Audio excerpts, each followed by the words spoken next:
Bonjour à tous. Ce matin, je vais partager avec vous un texte qu'on connaît bien, qui nous fait du bien, et que j'ai choisi parce que je sors d'un temps de vacances. D'accord. Alors peut-être que certains sont peut-être à la retraite, d'autres voilà. Mais bon, ok. Moi, donc voilà, la semaine dernière, j'étais en vacances. Ça faisait un moment. Et j'ai pu profiter d'un temps de repos, de ressourcement,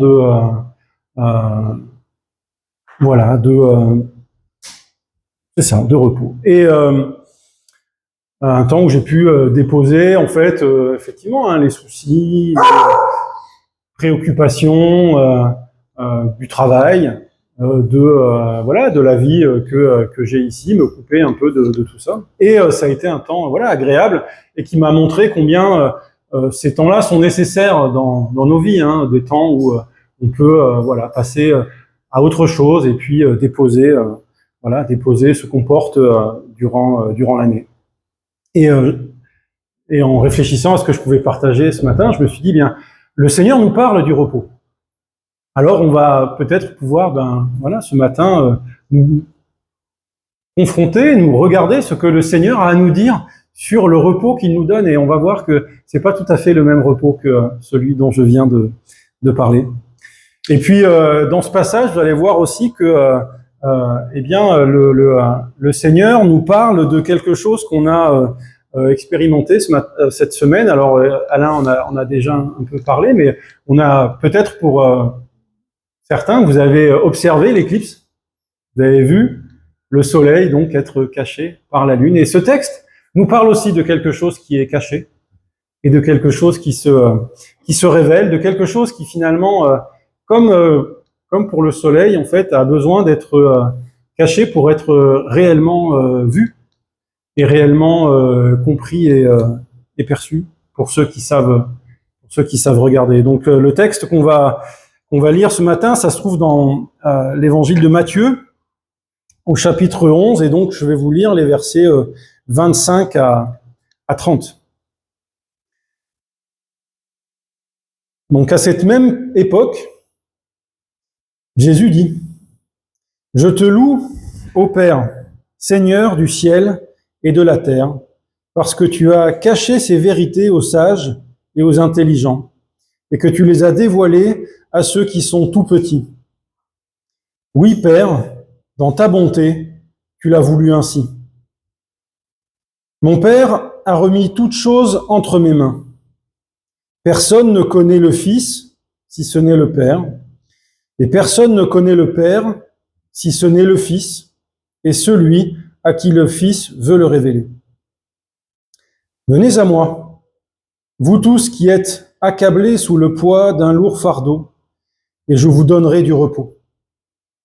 Prenez mon joug sur vous, et mettez-vous à mon école, car je suis doux et humble de cœur, et vous trouverez le repos pour vous-même. Oui, mon joug est facile à porter, et la charge que je vous impose est légère.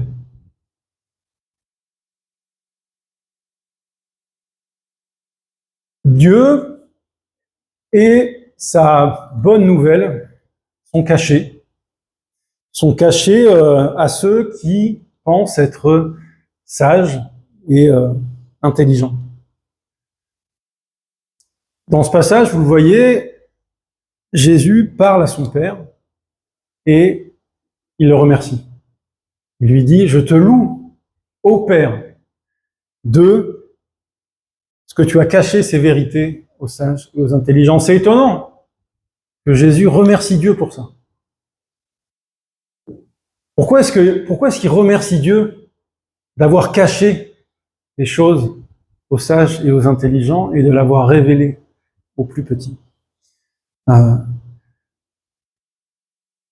En lisant ce texte, moi, la façon dont je reçois ça, je comprends ça, eh bien, c'est parce que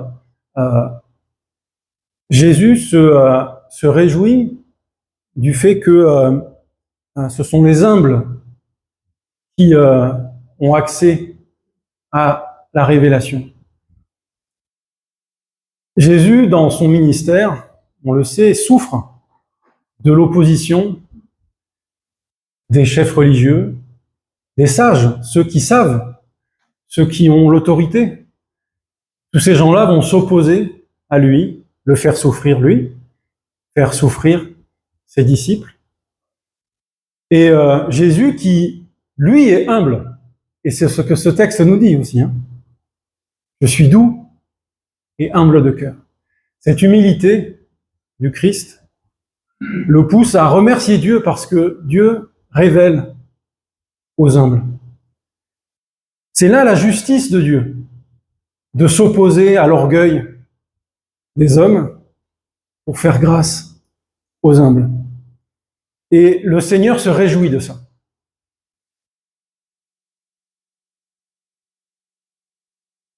Et ça montre que dans ce remerciement de Jésus pour son Père, on trouve aussi l'amour qu'il a pour nous.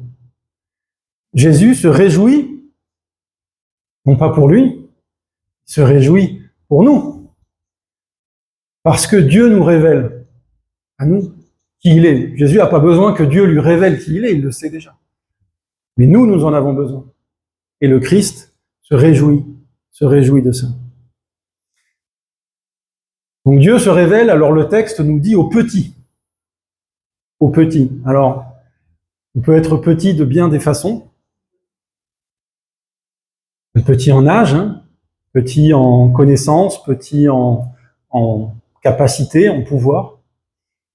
Dans ce petit, moi je retrouve ce que Jésus nous dit dans les Béatitudes. Heureux ceux qui se reconnaissent spirituellement pauvres. Heureux, alors, suivant les traductions, hein, les pauvres en esprit. Ceux qui ont conscience de leur manque, de leur vide, du besoin qu'ils ont de cet esprit de Dieu, que cet esprit vienne les remplir. Dieu se révèle à ces petits-là. Et ce texte nous dit, c'est à cause de la bonté de Dieu que ça se passe comme ça. Donc j'ai parlé de l'amour de Christ pour nous. Eh bien, le Christ nous dit, si Dieu choisit de se révéler à ces petits, c'est à cause de sa bonté. C'est à cause de son amour pour nous qu'il choisit de montrer qui il est, de dire qui il est à ceux qui reconnaissent qu'ils ont besoin de lui.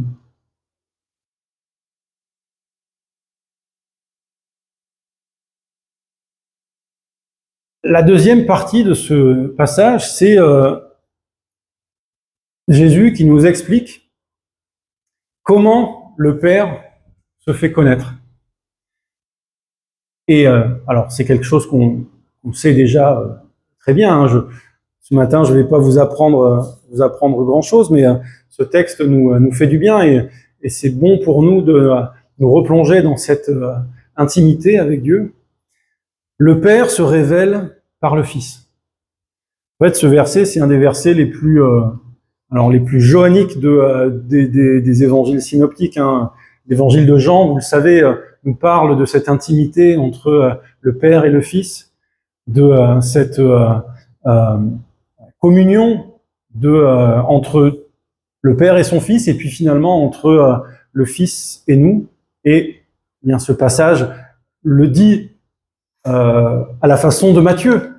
Mais on retrouve donc cette même idée, l'idée que nous ne pouvons pas voir le Père tel qu'il est. Alors je vous ai dit que ce qu'on a vécu cette semaine avec l'éclipse, je trouve que ça nous parle aussi. On a expérimenté le fait que on ne peut pas regarder le soleil en face.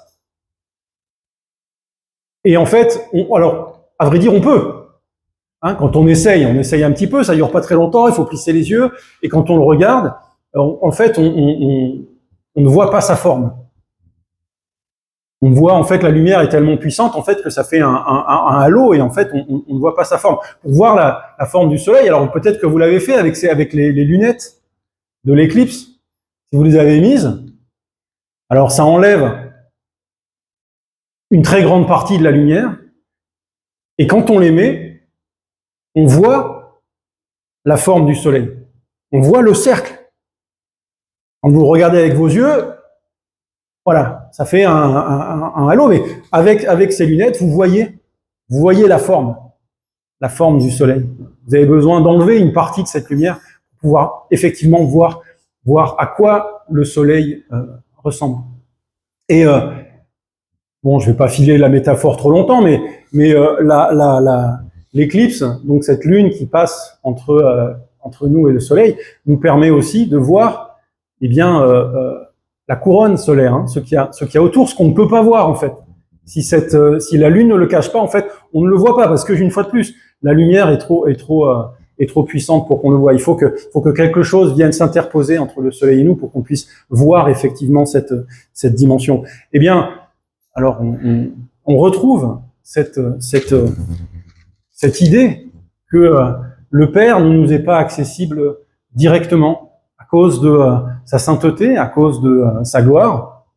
Et ce texte nous rappelle que c'est le Fils qui nous révèle qui est le Père. Et le Fils se révèle. Le Fils se révèle à nous dans sa parole, dans dans l'exemple qu'il a montré de sa vie, parce qu'il a été un homme comme nous, un homme que nous pouvons comprendre, en partie, mais qui a vécu les mêmes expériences que nous, les mêmes souffrances que nous, qui a expérimenté des choses similaires à celles que nous vivons tous les jours.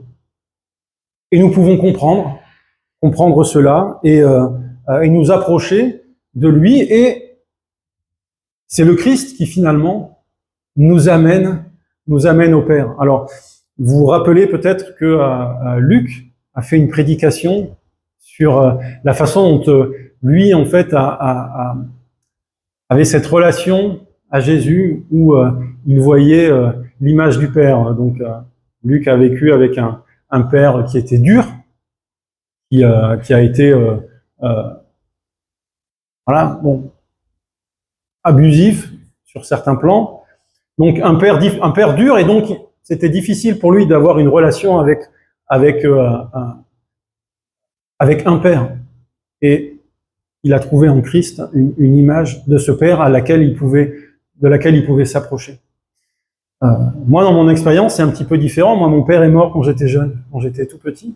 Et donc, pour moi, le père a été absent. Et moi, je cherchais un père. Et dans mon expérience, c'est le Christ qui m'a révélé l'amour du Père. Cet amour dont j'avais été privé, eh bien, c'est le Christ qui m'a révélé que le Père m'aimait. Et donc, pour moi, cette idée que, oui, Jésus me conduit au Père, c'est quelque chose qui a été important dans ma vie. Et ça nous pose la question de comment est-ce qu'on connaît Dieu, comment est-ce qu'on peut le rencontrer, le comprendre. Et alors pour revenir encore sur la métaphore du soleil, vous savez que pendant des millénaires, les hommes ont cru que c'était le soleil qui tournait autour de la Terre. Bon, c'était comme ça, on voyait. Okay. Même des gens avaient fait des calculs très compliqués, très savants pour expliquer le mouvement des planètes, par exemple, hein, qui font des choses bizarres dans le ciel. Hein, si on considère que tout tourne autour de la Terre, les planètes tournent de façon étrange. Bon, et donc, ils comprenaient le monde de cette façon-là, avec la Terre au centre et tout qui tourne autour. Il a fallu une autre perspective. Il a fallu penser le monde différemment pour finalement arriver à comprendre que non, C'est le contraire, c'est la Terre qui tourne autour du Soleil et que c'est le Soleil qui est le centre. Eh bien, le Christ nous permet de faire cette même démarche, de nous approcher de Dieu avec une autre perspective que celle qui est centrée sur nous, une perspective qui est centrée sur un Dieu qui aime chaque être humain et qui va payer le prix de cet amour. C'est un renversement complet de perspective, de façon de comprendre. Alors, comment est-ce que nous connaissons Dieu? Alors, je trouvais quand même intéressant de comparer un petit peu on va dire les façons de comprendre les traditions en fonction on va dire de la tradition d'église de laquelle nous venons. Pour les catholiques, la connaissance de Dieu, elle est par l'expérience des sacrements. C'est à travers ce qui est vécu pendant le baptême, ce qui est vécu pendant l'Eucharistie. Ce sont les expériences de rencontre de Dieu qui sont à la disposition des croyants. Les protestants, eux, ont révisé cette façon de comprendre. Ils ont dit non, on connaît Dieu par la foi en Christ. C'est cette foi, cette espérance, cette compréhension du salut de Dieu, c'est ça qui nous permet de connaître Dieu. Et les évangéliques, eux, ont mis l'accent sur le fait que nous connaissons Dieu par la relation que nous avons avec le Christ. C'est cette rencontre, cette conversion qui nous permet de connaître Dieu. Donc au bout du compte, cette connaissance de Dieu, elle est basée d'abord sur une révélation. C'est ce que ce texte nous dit, c'est Dieu qui se révèle. C'est Dieu qui se révèle à nous, et si Dieu ne le faisait pas, eh bien nous serions incapables de le connaître par notre propre intelligence, par notre propre recherche, par nos propres efforts, nous en serions incapables. Dieu se révèle. Et ensuite, nous approprions cette révélation. Nous la faisons nôtre, nous identifions à elle. Et c'est par justement cette identification au Christ que nous arrivons à connaître Dieu et à le rencontrer. Et donc on arrive maintenant à cette notion de repos dont Jésus nous parle, à laquelle Jésus nous invite. Venez à moi, et je vous donnerai du repos. Ce repos, il est évidemment d'abord une conséquence de cette connaissance que nous avons de Dieu, cette expérience que nous avons de notre vie avec lui. Et je vous ai dit que ce repos dont parle Jésus, c'est pas le même que celui dont je vous ai parlé au début quand je vous ai parlé de mes vacances. Parce que notre expérience du repos, c'est une expérience qui est, j'ai envie de dire, d'abord physiologique. Nous avons besoin de dormir.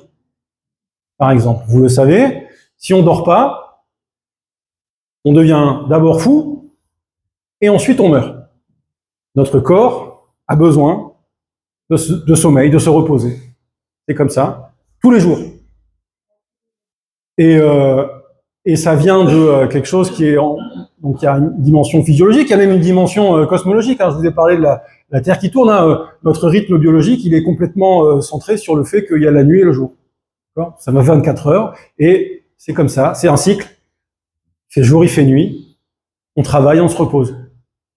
Et dans la semaine, on travaille, et puis on a le jour du repos, on se repose. Et puis maintenant, grâce on va dire au progrès social, eh bien, on travaille, et puis à un moment donné, on s'arrête et on part en vacances. Ou voilà, et on va se reposer et faire autre chose. Donc, encore un cycle, une alternance entre des phases de travail et des phases de repos. Le repos dont nous parle Jésus ici, c'est pas un cycle. C'est pas quelque chose c'est pas une alternance entre du travail et du repos. Le repos dont nous parle Jésus ici, c'est un passage. C'est un passage. Vous étiez chargé et fatigué, venez à moi, je vous donnerai du repos. Ce repos, il est permanent. C'est pas quelque chose qu'on quitte. C'est pas quelque chose dont on profite un moment pour ensuite retourner à la difficulté du travail. Ce repos, il n'est pas non plus pour plus tard. Vous voyez, des fois, alors, certains d'entre nous, on a toujours tendance à repousser le moment où on va être bien. Vous voyez, donc on peut espérer la retraite, disant ah, c'est dur, mais un jour, ok, je serai à la retraite. Donc j'en bave aujourd'hui, mais ça ira mieux plus tard. Ou alors des fois, je sais pas, quand on a des enfants en bas âge aussi, ah c'est dur. Quand ils seront plus âgés, ce sera plus facile. Bon après ils sont adolescents, ah là là c'est dur.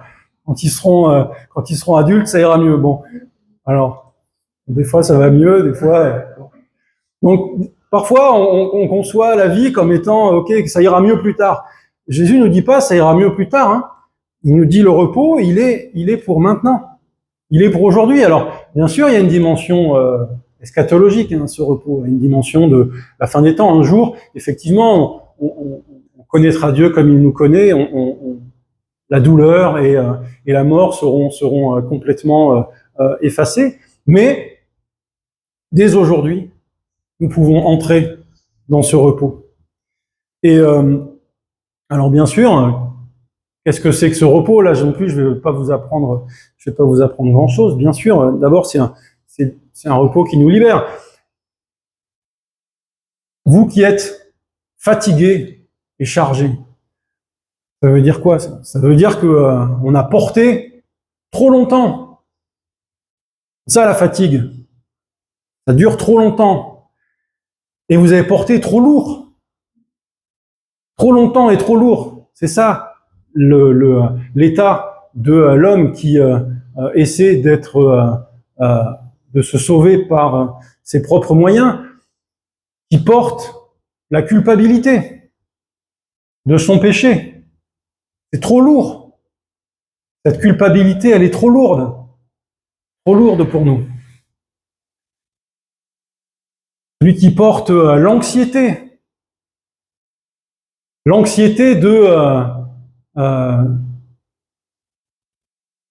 de ne rien maîtriser dans sa vie, de ne pas savoir que le futur va être, de sa sécurité, de sa santé, son travail, ses relations.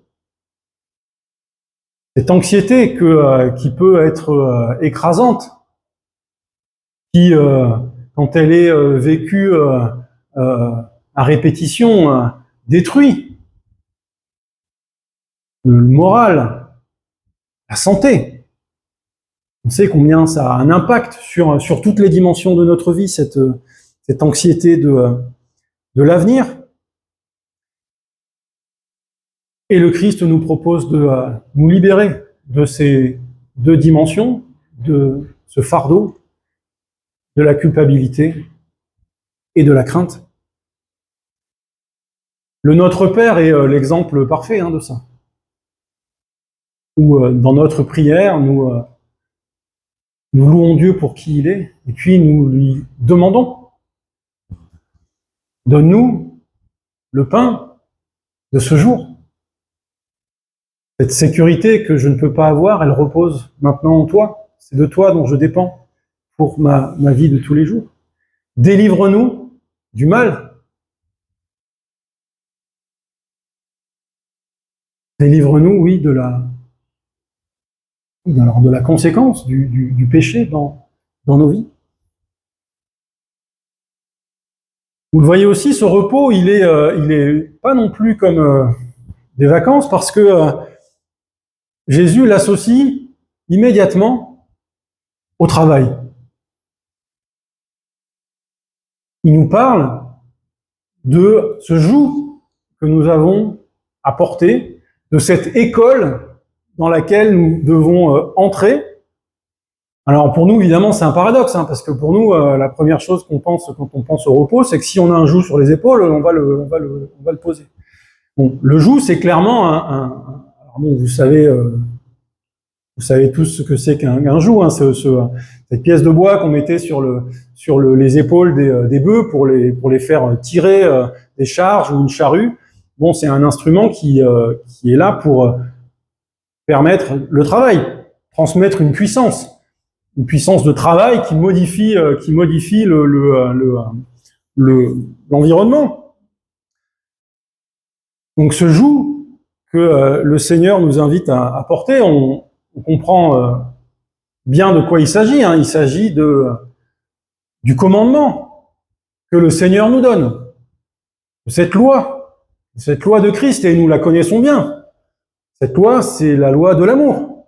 Tu aimeras ton Dieu, tu aimeras ton prochain. Et là, on peut se demander, mais le Seigneur nous dit dans ce passage que ce joug est léger. Je sais pas pour vous, mais pour moi, l'amour, c'est pas facile. Hein.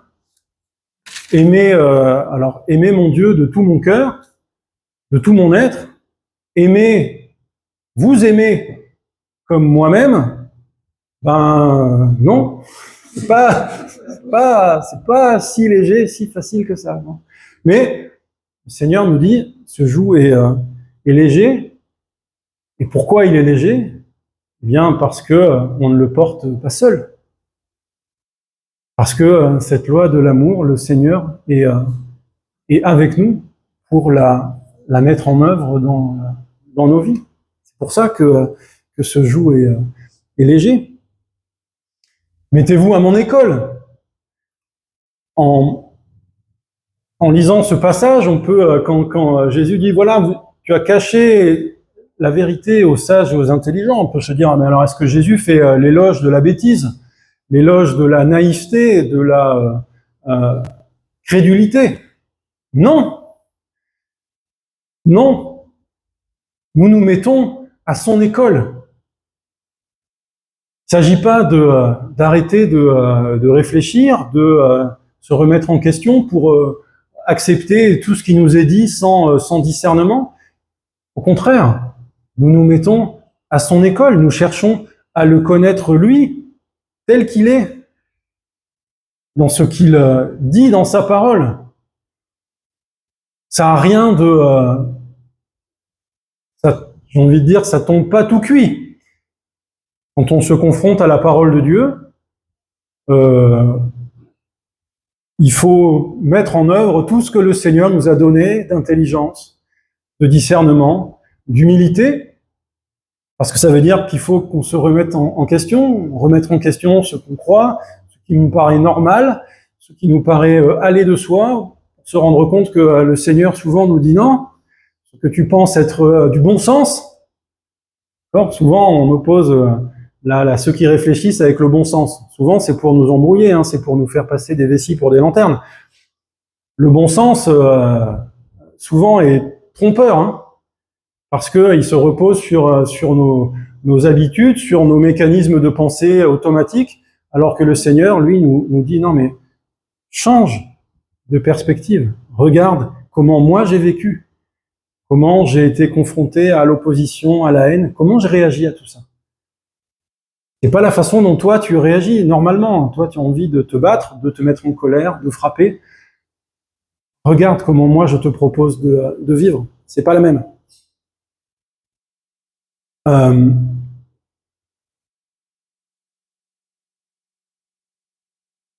Alors comment nous pouvons entrer dans ce repos? Comment est-ce que nous pouvons en profiter? Alors il y a d'abord je vais dire, ce texte nous montre qu'il y a une condition.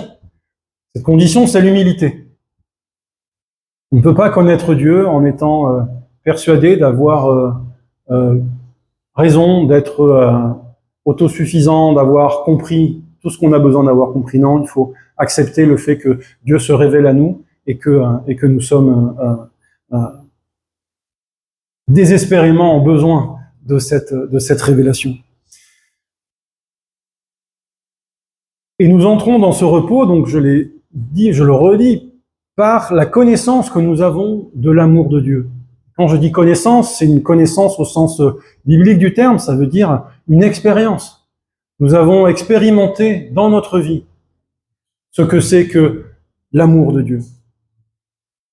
Cette grâce qui nous est donnée malgré notre péché, malgré nos faillites à répétition, cet amour qui se renouvelle, qui se manifeste aussi par l'amour que nous pouvons trouver dans l'Église. Hein. C'est pas une mince responsabilité que celle-là. Cet amour qui se renouvelle et que nous expérimentons, eh bien, cet amour nous permet de comprendre que nous n'avons pas besoin de le gagner. Quand je regarde ma propre vie, ce qui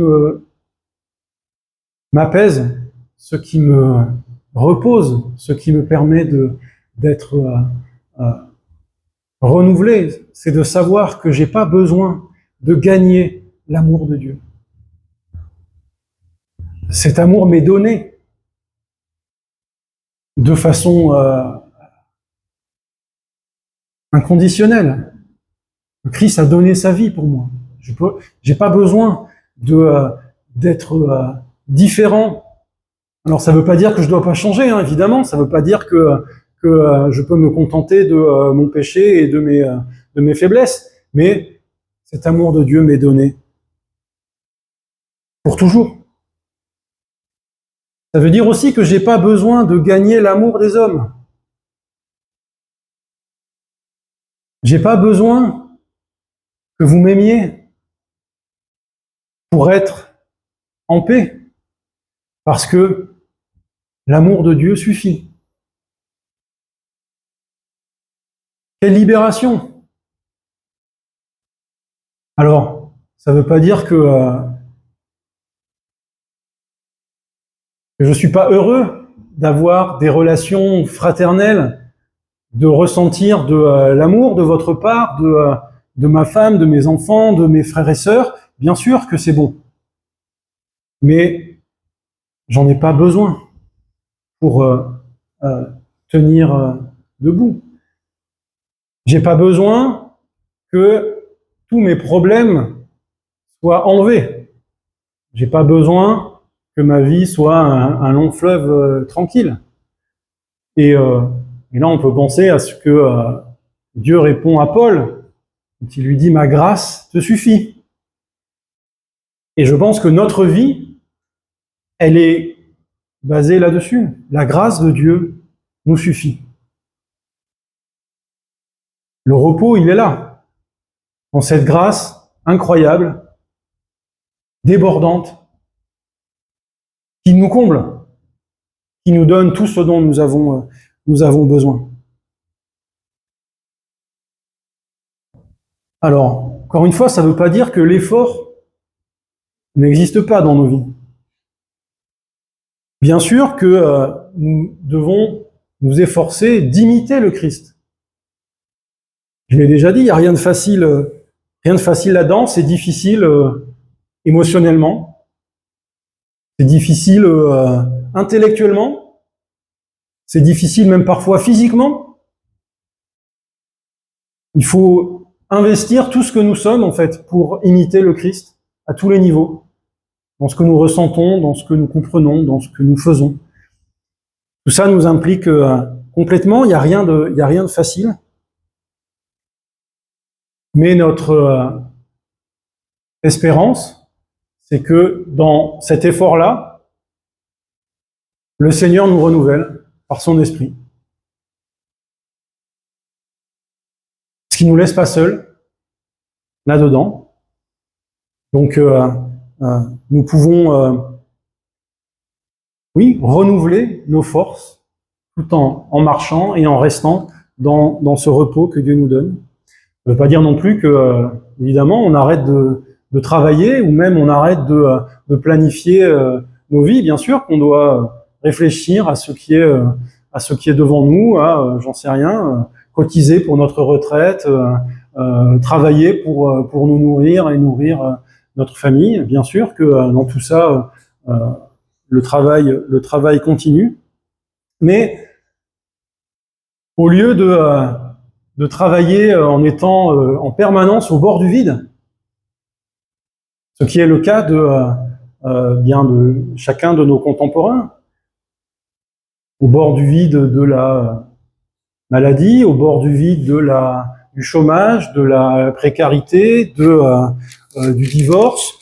Vous pouvez choisir ce qui effraie chacun de nos contemporains. Eh bien, nous travaillons, mais avec la sécurité de savoir que l'amour de Dieu ne peut pas nous être retiré et que cet amour nous suffit. Je vais, pour conclure, lire un dernier verset qui se trouve dans Jérémie, qu'on associe souvent à ce passage-là. Dans Jérémie 6, verset 16, si tu veux le montrer. Donc, où le prophète nous dit, voilà, tenez-vous sur les routes, regardez, informez-vous des sentiers d'autrefois, quel est le bon chemin? Et puis, suivez-le donc, et vous y trouverez du repos pour vous-même. Et certains répondent, non, il ne marchera pas. Mon beau-père, il a été vendeur de matelas pendant un bon moment, et il conseillait aux gens, si vous voulez du repos, achetez un bon matelas. Bon. On voit que Jérémie, c'est pas ce qu'il dit en fait. Hein. Il dit pas, si vous voulez du repos, trouvez un bon matelas, il dit trouvez un bon chemin. Alors on retrouve la même paradoxe, hein. C'est que sur un chemin, on marche, et pourtant, c'est sur ce chemin qu'on trouve le repos. Et on retrouve cette idée que eh bien, le repos et la marche en Dieu, c'est la même chose. C'est la même réalité. Cette même réalité d'une marche où nous sommes libérés de nos fardeaux. Alain on a parlé, hein, voyager léger. Ça revient, c'est aussi ça. Hein. On peut déposer nos casseroles et le réchaud à gaz et la tente et le duvet et tout ça. On peut marcher léger et on peut marcher en étant renouvelé dans nos forces. Pas fatigué par le chemin, mais renouvelé sur le chemin. Quelque chose que on a du mal peut-être à imaginer, mais c'est bien comme ça que le Seigneur nous propose de marcher avec le Christ, qui est le chemin, et qui nous accompagne. Merci à tous.